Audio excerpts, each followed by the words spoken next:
Le représentant spécial du facilitateur du dialogue inter-ivoirien, M. Bouraïma Badini, a été reçu ce matin par le Premier ministre Jeannot Ahoussou Kouadio. Le ministre Kofi Paul a effectué une visite de travail dans les départements de Mans et de Touloupleu pour évaluer la situation sécuritaire à l'ouest. Et puis présidentielle en Guinée-Bissau, 9 candidats étaient en lice pour succéder à Malam Bakay Sana. Au lendemain du scrutin, un colonel a été assassiné. Mesdames et messieurs, bonsoir. Bienvenue à ce journal. Le représentant spécial du facilitateur du dialogue inter-ivoirien, M. Bouraïma Badini, a été reçu en audience ce matin par le Premier ministre Jeannot Ahoussou Kouadio. Bouraïma Badini est allé présenter les félicitations du facilitateur, le président Blaise Compaoré, au nouveau Premier ministre. Plus de détails avec Sylvie Touré. Première visite du représentant spécial du facilitateur du dialogue inter-ivoirien au nouveau locataire de la primature. Bouraïma Badini est chargé de transmettre les félicitations de son mandant, le président Blaise Compaoré, à Maître Kouadio Ahoussou Jeannot, nommé Premier ministre mardi dernier. Cependant, l'accord politique de Ouagadougou, qui justifie la présence de Bouraïma Badini en Côte d'Ivoire depuis septembre 2007, a occupé une bonne place dans les échanges.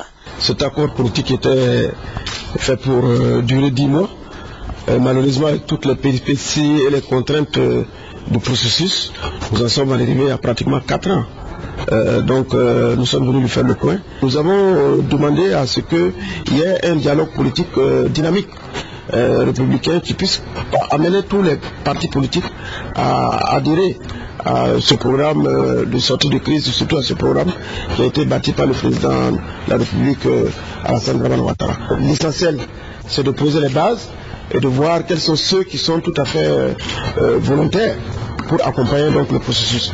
L'hôte de la primature avoue avoir reçu des assurances de la part du chef du gouvernement à qui il a proposé d'accompagner la Côte d'Ivoire sur les sentiers de la réconciliation.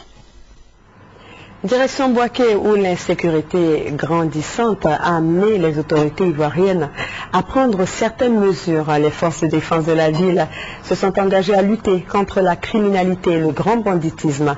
Dans la région de Bléké, Charles Tatou fait le point de la situation.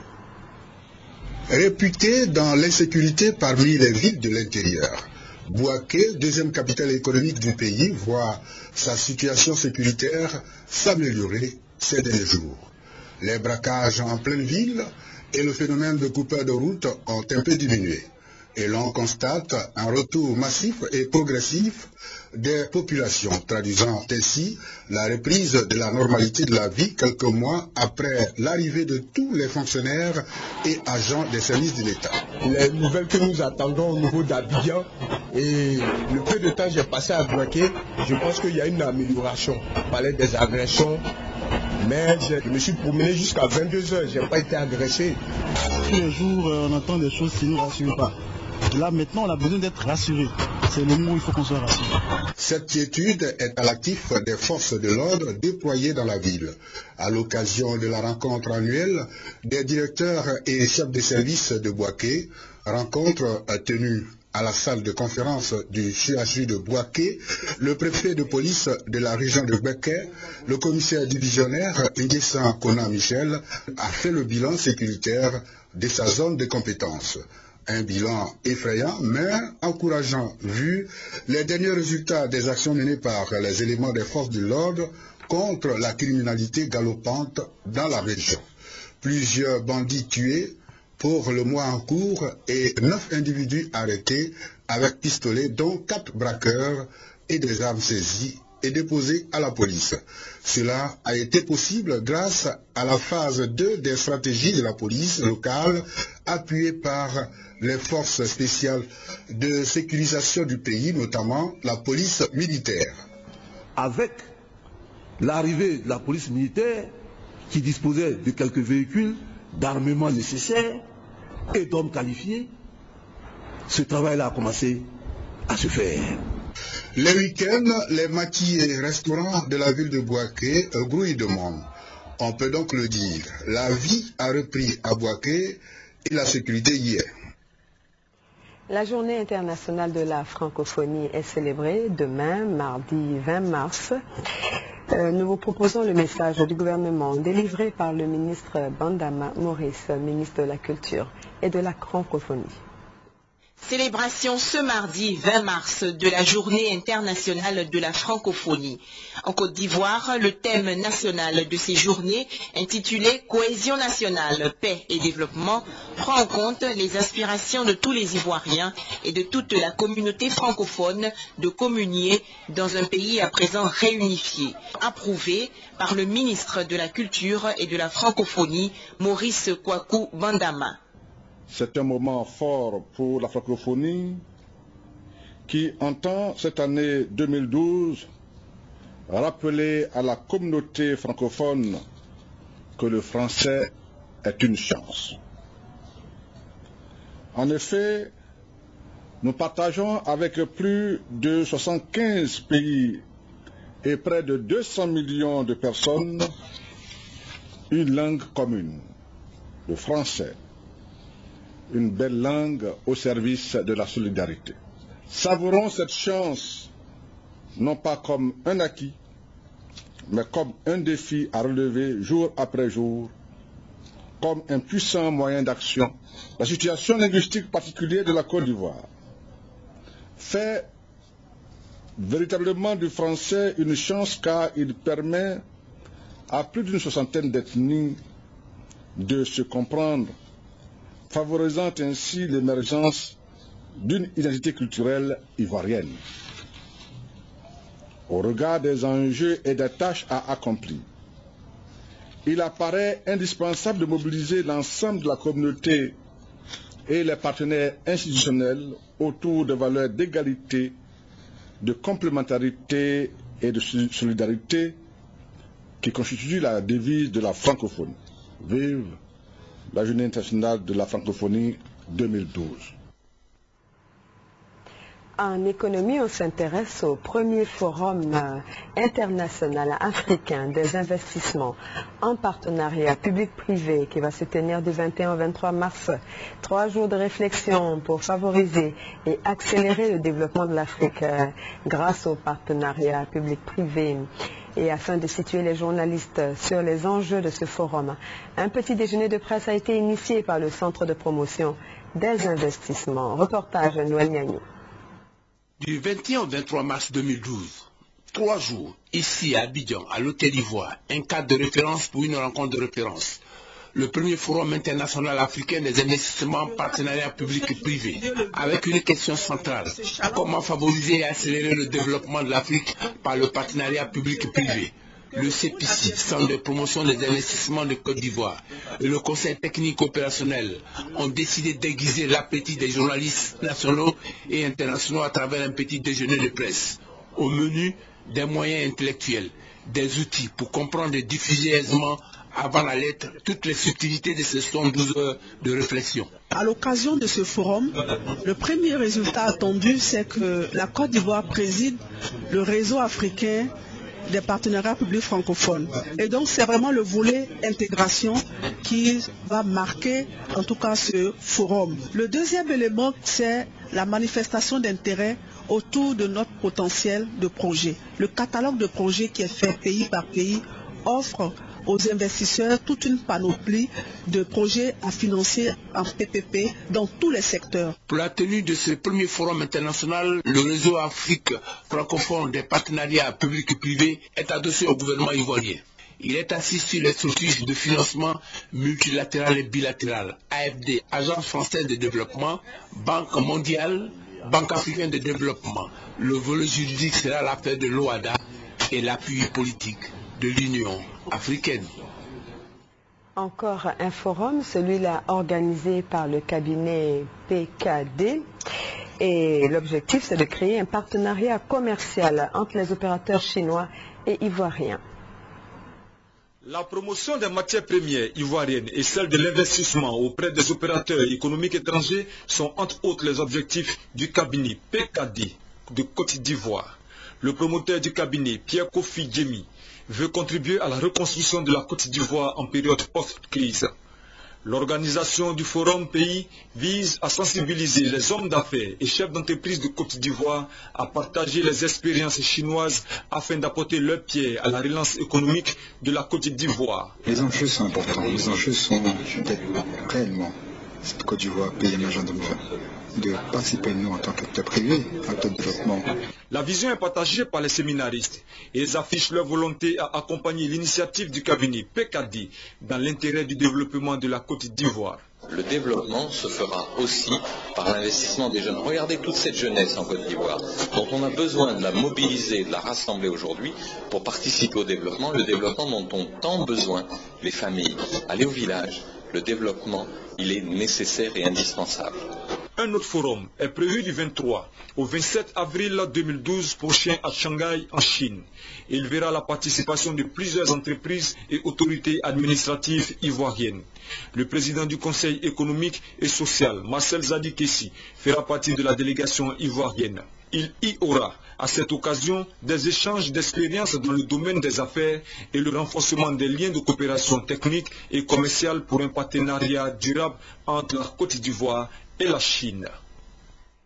Les transporteurs échangent sur les taxes de stationnement. Le groupement d'intérêt économique des propriétaires de poids lourds de Côte d'Ivoire souhaite un cadre de concertation avec les autorités du district d'Abidjan pour fixer un tarif consensuel autour de la taxe de stationnement du transport à Abidjan. Le reportage est signé Patricia Oumou Delas. Cette préoccupation a été exprimée par Koulibaly Zoumana et Nana Ouattara, respectivement président et secrétaire général du groupement d'intérêt économique des propriétaires de poids lourds de Côte d'Ivoire au cours de cette réunion. Nous avons travaillé jusqu'à maintenant à contenir la colère de nos membres et à les empêcher d'aller à des mouvements sociaux. Parce que le moment ne s'y prête pas. Mais nous disons aussi que si le district d'Abidjan continue de nous mépriser et de ruser avec nous dans la gestion de ce dossier, alors nous ne sommes plus sûrs de pouvoir contenir le besoin d'expression que nos membres et les transporteurs en général expriment à ce moment. Pour eux, cette taxe qui était initialement de 90 000 francs CFA en 1990 pour les camions poids lourds a été révisée à 72 000 francs CFA. Cependant, dans le district d'Abidjan, les transporteurs payent 72 000 francs. Quant à l'intérieur du pays, la taxe est seulement à 24 000 francs. Les transporteurs souhaitent non seulement une révision à la baisse en vue d'harmoniser le prix de la redevance à 24 000 francs CFA sur toute l'étendue du territoire national, mais surtout qu'il y ait un cadre de concertation commun avec le district d'Abidjan. Il faut des solutions concertées. Et nous comptons sur la grande disponibilité donc, du gouverneur Mambé, qui est un grand homme à nos yeux, pour qu'on arrive à cette concertation et à cette résolution concertée. Nana Ouma et Koulibaly Zoumana ont remis aussi au Haut Conseil des transporteurs de Côte d'Ivoire pour que cette instance les appuie dans leurs demandes. C'était un reportage de Abou Sanogo. Les journalistes de la radiodiffusion télévision ivoirienne sont en formation avec l'Académie France 24.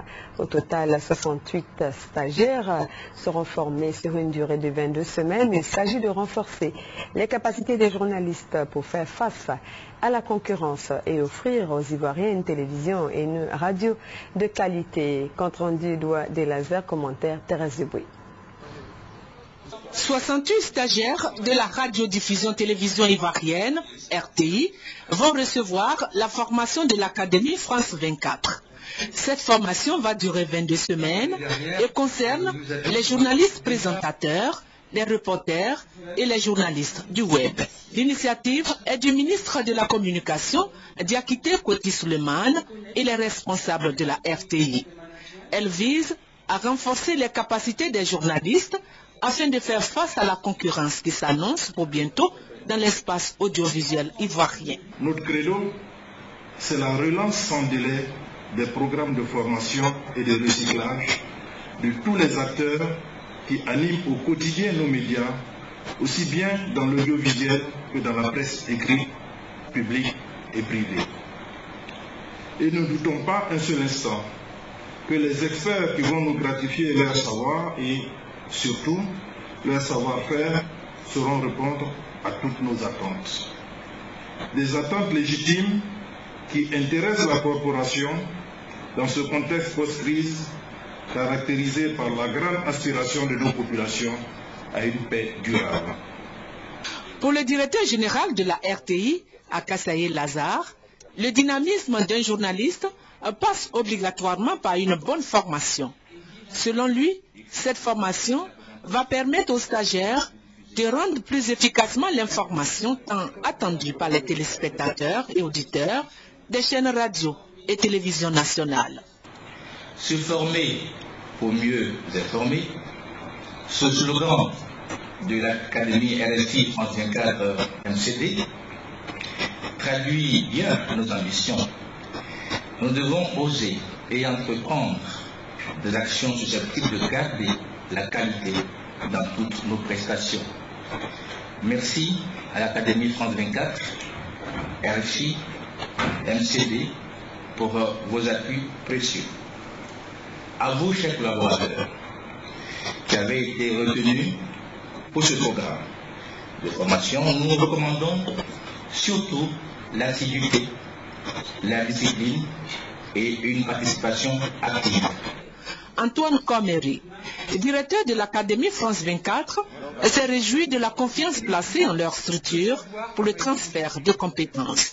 Il promet être à la hauteur de l'attente des responsables de la RTI. C'est le plaisir de savoir qu'on va échanger avec des confrères. Pendant 5 jours, on va échanger sur des pratiques professionnelles. On va échanger sur nos expériences. On va s'apporter mutuellement beaucoup, car ne croyez pas que la formation ce soit dans un seul sens. La formation, c'est toujours dans les deux sens. Il y a le formateur qui vient, mais il repart jamais les mains vides, il repart aussi avec une expérience, avec un regard différent peut-être sur la pratique de son métier.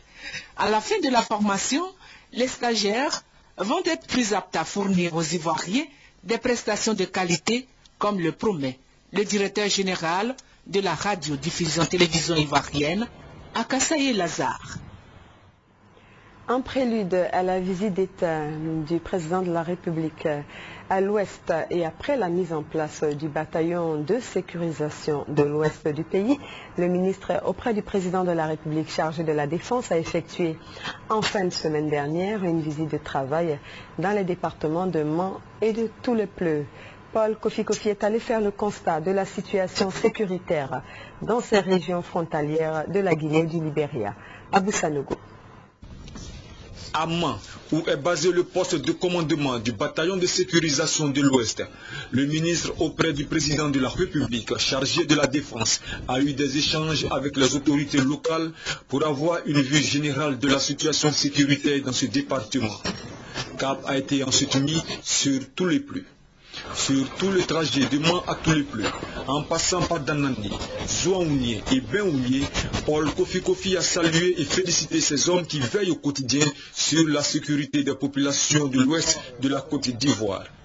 À la préfecture de Toulepleu, où s'est tenue une séance de travail, ce sont les populations elles-mêmes, dans toutes leurs composantes, qui ont fait le point de la situation sécuritaire dans leur région au ministre Paul Kofi et à sa délégation. Et il y a la sécurité à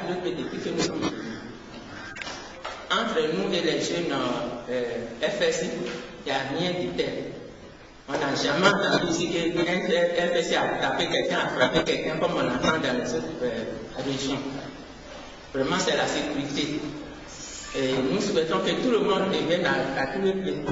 Les intervenants dans leur ensemble ont par ailleurs demandé aux autorités ivoiriennes de tout mettre en œuvre pour aider au retour de leurs parents exilés au Libéria. Sur cette question, Paul Kofi a réaffirmé la volonté affichée du président de la République, Alassane Ouattara, et du gouvernement de voir tous les fils et filles en exil revenir participer à la reconstruction et à la réconciliation nationale. Seulement, pour ceux qui ont combattu et qui se sont retrouvés par la suite de l'autre côté de la frontière, il a indiqué. Ils sont sortis à des armes, ils viennent sans la boue, ils ont laissé les armes. On leur demande pour la paix, puisqu'ils ne veulent plus se battre. Ils veulent rejoindre leur pays, leur famille, venir travailler, pour qu'ils soient pardonnés, pour qu'ils se réconcilient les autres. La meilleure façon aussi, c'est dans les deux sens. dans les deux sens, jamais dans un seul sens. Venez avec vos armes et déposez vos armes. Ou si vous ne venez pas les armes, dites que vous allez déposer les armes. On va les chercher. Ce message-là, les parents ont promis de le porter à leurs enfants encore au Libéria. Paul Kofi ne s'est pas arrêté à tous les plus. Il s'est rendu à Pekawebli, à une quarantaine de kilomètres de là, à la frontière ivoiro-libérienne, où les Ivoiriens ont manifesté la joie de la paix retrouvée. C'est ici, sur le pont reliant la Côte d'Ivoire au Libéria, que les autorités ivoiriennes et les responsables militaires libériens se sont retrouvés avant les échanges au poste frontalier du Libéria. De retour sur le sol ivoirien, le premier responsable militaire libérien de la zone et le ministre Paul Kofi ont donné des assurances.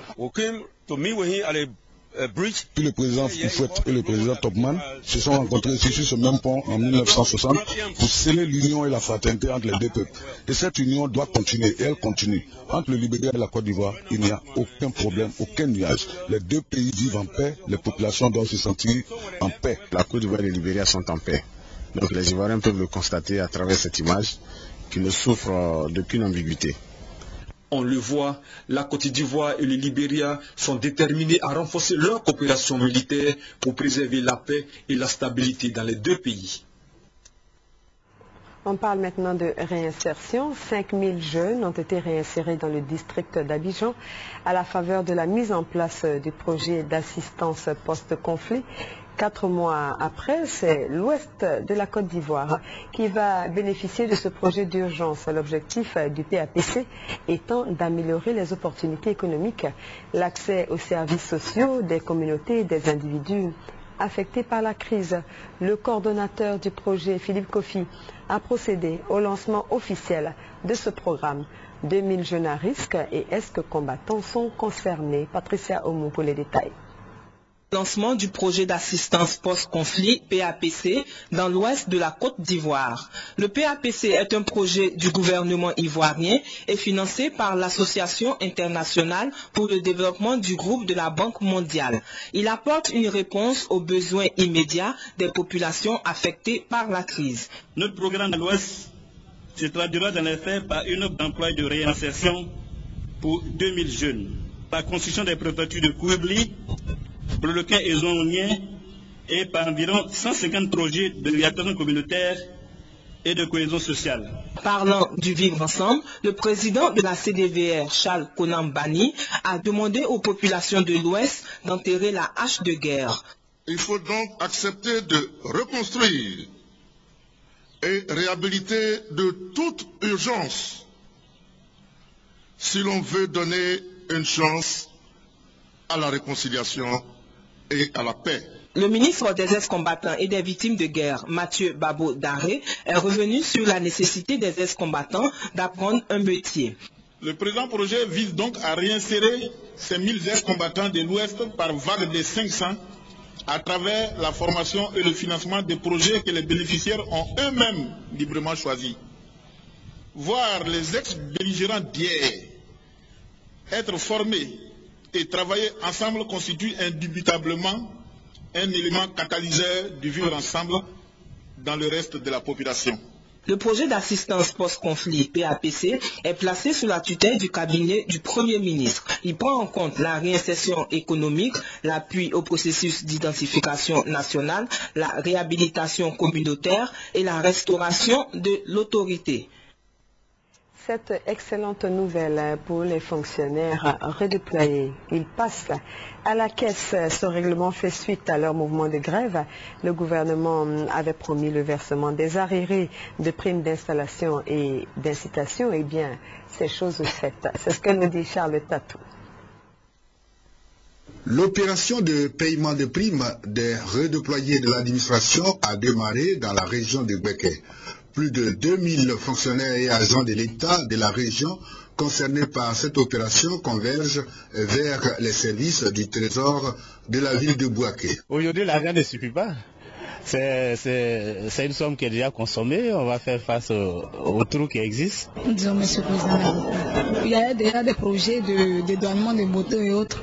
Donc c'est ce qu'on va faire pour être en règle vis-à-vis de l'autorité. Les 2 premiers jours du paiement ont été marqués par la discipline des acquéreurs de primes d'installation, comme l'atteste la devanture de la trésorerie de Bouaké. Pas de bousculade. Sur recommandation du Trésor, pour des dispositions pour ne pas qu'il y ait de la bousculade. Le Trésor nous a dit qu'il peut payer 600 personnes par jour. Nous avons mis en place une organisation pour permettre que seulement les 600 personnes soient admises devant le site du Trésor. Le directeur exécutif par intérim du CNPRA, arrivé à Bouaké, a visité les lieux de paiement des primes pour s'assurer de l'effectivité de cette opération. Nous avons constaté effectivement que les primes sont payées, les fonctionnaires et déployés sont sur place, ils perçoivent leur argent et tout se passe très bien.